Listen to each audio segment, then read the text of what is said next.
Non, mais monsieur, c'est pareil pour tout le monde. C'est pareil pour tout le monde, c'est la loi. Du coup, vous voulez que je fasse quoi là concrètement? Ben, vous quittez l'endroit. Mais c'est mon travail. Vous voulez m'interpeller? Oui, monsieur, un ordre de dispersion a été ordonné. Mais on est journaliste, j'ai une carte de presse. Oui, monsieur, c'est valable pour tout le monde, y compris pour les journalistes.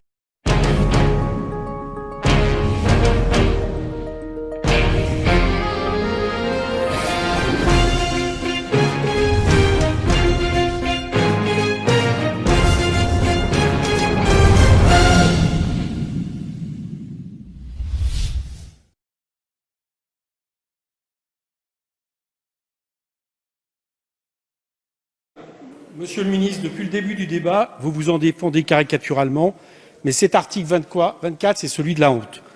Vous vous défendez en parlant d'empêcher les menaces de mort à l'encontre des policiers sur les réseaux sociaux, comme si menacer de mort un fonctionnaire de police n'était pas déjà interdit par la loi. Alors là, j'ai envie de vous dire, au lieu d'attaquer la démocratie et l'opposition, faites simplement votre boulot.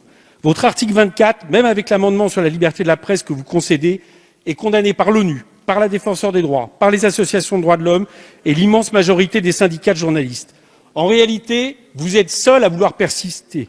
Vous êtes seul car vous attaquez la liberté d'expression.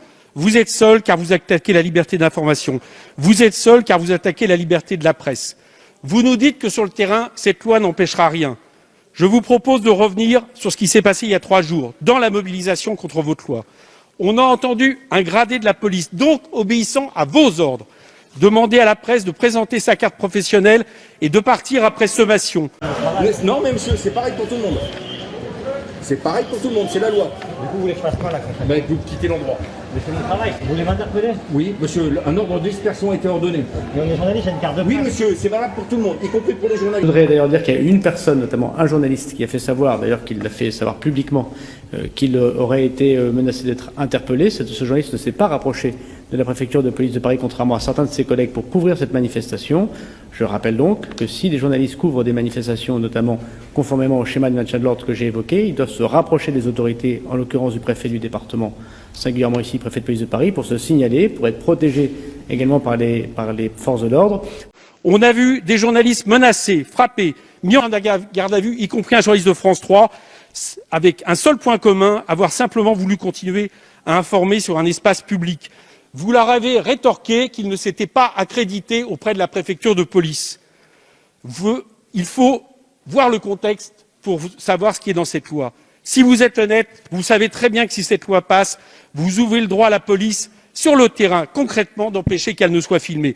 Elle pourra même le faire au jugé, empêchant tel journaliste, jugé indocile de le faire, autorisant un autre, vécu comme un ami, de le faire. Vous enlèverez ce droit fondamental à ceux qui, hier, ont révélé pourquoi était mort Cédric Chouviat. Vous l'enlèverez à ceux qui, hier, révélaient qui était Benalla ou démontaient les mensonges sur Geneviève Leget. Que vous garantissiez la liberté de la presse n'y fera rien.